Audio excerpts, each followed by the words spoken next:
Hey, salut tout le monde, j'espère que vous allez bien, que vous êtes en forme, parce qu'aujourd'hui on va s'intéresser au meilleur exercice qu'il existe pour perdre du gras. Et du coup, il s'agit de la diète. Désolé de vous décevoir, mais aucun exercice n'est magique lorsqu'on veut perdre du gras. Et aucun exercice ne fonctionne plus qu'un autre. Enfin, dans une certaine mesure. Et oui, malgré le fait qu'il y ait des exercices qui brûlent beaucoup plus de calories que d'autres, si vous ne surveillez pas votre alimentation et que vous n'êtes pas en déficit calorique, la perte de tissu adipeux sera pratiquement impossible. Vous aurez beau faire tout le sport possible et imaginable que vous voulez, si vous mangez plus que vos besoins, vous ne perdrez pas de poids. En effet, le paramètre le plus important dans le processus d'amaigrissement est la balance calorique. Et pour perdre du poids, il faut être en déficit calorique. C'est-à-dire qu'il faut brûler plus de calories que l'on consomme. Alors que pour maintenir son poids, il faut un équilibre quasi parfait entre la dépense et la consommation de calories. Et enfin, pour gagner du poids, cette fois-ci, il faut être en surplus calorique. Ce qui revient à consommer plus de calories que l'on en dépense. Et donc,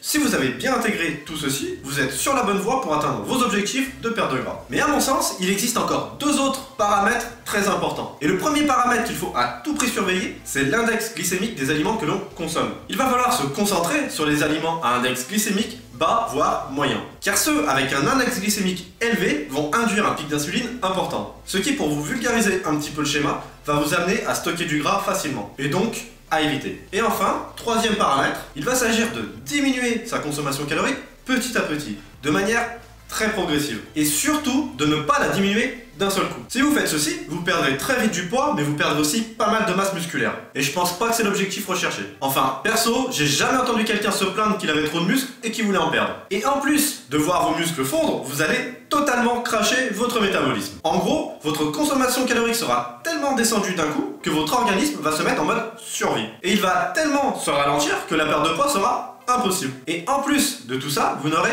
plus d'énergie. Je pense que c'est bon, je suis arrivé à vous convaincre que c'était pas du tout la bonne solution. Vous aurez donc tout à perdre si vous utilisez cette stratégie. Alors même si vous êtes super pressé de faire fondre votre gras, évitez ça à tout prix. Et enfin, dernier petit conseil au pluriel, tenez-vous à l'écart des plats industriels et des aliments raffinés. Et consommez plutôt des aliments bruts que vous cuisinerez vous-même. Cela vous évitera notamment une surconsommation de sel et d'additifs alimentaires. Encore une chose qui peut paraître évidente, mais évitez de consommer des boissons sucrées et de l'alcool. Ils contiennent surtout des calories vides. Voilà, donc pour résumer brièvement ce que je vous ai expliqué aujourd'hui, si vous voulez maigrir ou sécher, focalisez-vous surtout sur votre alimentation. Consommez moins de calories que vous n'en dépensez. Diminuez les calories progressivement. Et enfin, évitez les aliments avec un index glycémique élevé et les plats industriels. Voilà, j'espère que cette vidéo vous aura plu. Si c'est le cas, pensez à liker, partager, commenter. Et si c'est pas déjà fait, abonnez-vous. Allez, ciao tout le monde!